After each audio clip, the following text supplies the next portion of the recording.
Have you ever watched your child recoil at a certain texture or refuse a food before it even touches their lips? Texture exploration isn't just about food. It's about safety, trust, and learning to meet the world on their terms. Today, we'll walk through how to move from fear to flavour with patience, empathy, and creativity. Hello and welcome to Radiant Moments, a J&B podcast. I'm Michelle, your host, and I'm so honoured to have you with me today. Let's take a moment to land. Gently place one hand on your heart. Take a deep breath in, hold it, and exhale. This is your time, your space to reflect, reset, and reconnect. If you've ever felt overwhelmed at meal times, frustrated when your child rejects food before even tasting it, or heartbroken because you just want them to feel nourished and safe, today's episode is for you. Last time on the podcast, we explored what it means to involve our loved ones in care decisions, how to promote autonomy while holding space for their needs. If you haven't listened to episode 37 yet, I really recommend going back. It lays a beautiful foundation for the conversation we're about to have. And stay tuned for our next episode where we'll shift the lens inward and talk about mindful eating practices for stressed caregivers, because your nourishment matters too. Now, let's dive in. Let's talk about why texture triggers fear. Let's start with the why. Why is texture such a challenge, especially for neurodivergent individuals? For many children and adults with sensory sensitivities, texture isn't just a preference, it's a full body experience. Certain textures can feel overwhelming, unpredictable, and even threatening. Whether it's the sliminess of a banana, the crunch of a cracker, or the graininess of a puree, each texture activates different sensory systems. For someone with heightened sensory input, that can feel like walking barefoot on gravel, jarring and painful. This is especially true for those who have oral aversions, sensory processing challenges, or trauma related to food, and the fear of gagging, choking, or discomfort creates a natural resistance to trying anything new. However, here's the shift.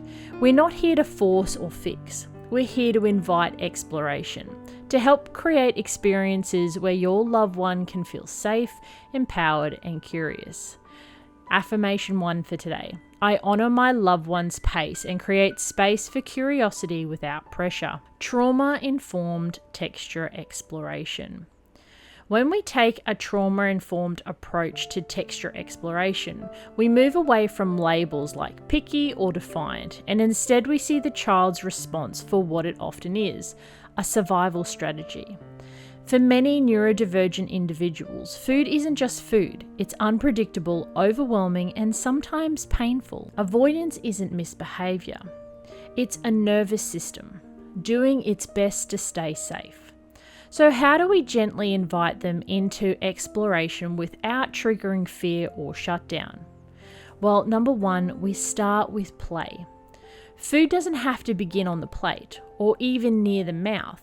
Start with sensory-based food play that doesn't involve eating at all. Think smashing soft foods like avocado or bananas between fingers, using cookie cutters to stamp shapes in a puree, painting with beetroot puree or yogurt on a tray. Why it works.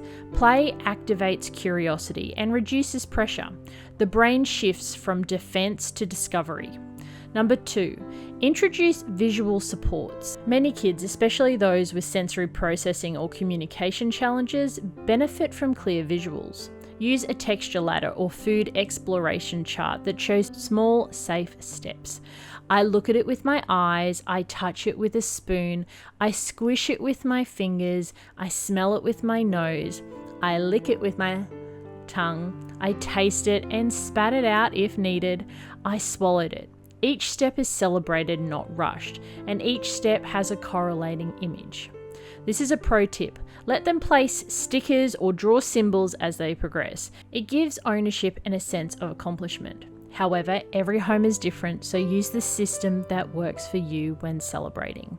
Number 3, use parallel play. One of the most powerful tools is you. Sit next to them and explore the same texture at your own pace without asking them to join. You squish a tomato and say, "Wow, that's squishy and cold." You lick a popsicle and comment, "This one is icy. It made my tongue tingle." No pressure, just presence. Why this works? They watch, process, and mirror you when they feel ready. You're modeling safety without demand. Number 4, create predictable routines. Building trust takes familiar routines. Try setting up a consistent texture exploration ritual.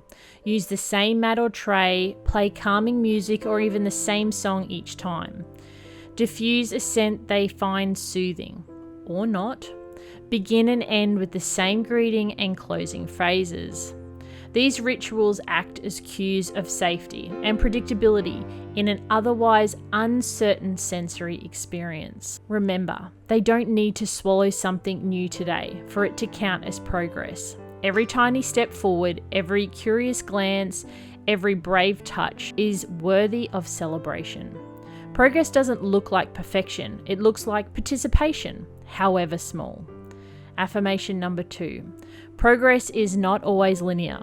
Every step counts. Here's a little bit from our journey, the apple breakthrough. Our journey with exploring texture and taste has been nothing short of a roller coaster with lots of loop-de-loops, equal parts triumph and fear, hope and heartbreak. When it came to introducing solids, we didn't even start until my son was 2 years old.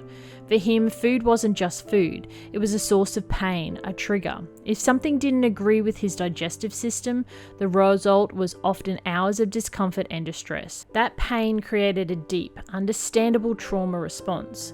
New foods weren't just unfamiliar, they were terrifying. I'll never forget one particular moment in our food clinic sessions. We had been working for weeks with pureed apple, just exploring it externally through play, touch, and scent. He wouldn't let it near his mouth, and we never pushed. But then on one quiet afternoon, something shifted. He reached for the spoon himself.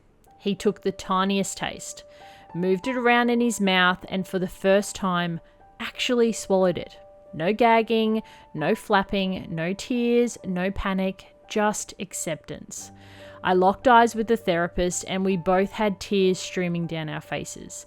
It was joy, relief, bravery, and finally a small victory. This may sound like a small win to some, but in that room, at that moment, it was a mountain moved. It was a core memory of hope, a marker of what's possible when we lead with patience, trust, and trauma-informed care. Because this journey isn't about rushing to the finish line. It's about building safety, one sensory experience at a time. Caregiver emotions around food battles. Let's pause for a moment and talk about you, the caregiver, because while we spend so much time focusing on strategies, textures, and routines, what often goes unspoken is the emotional weight you carry behind the scenes.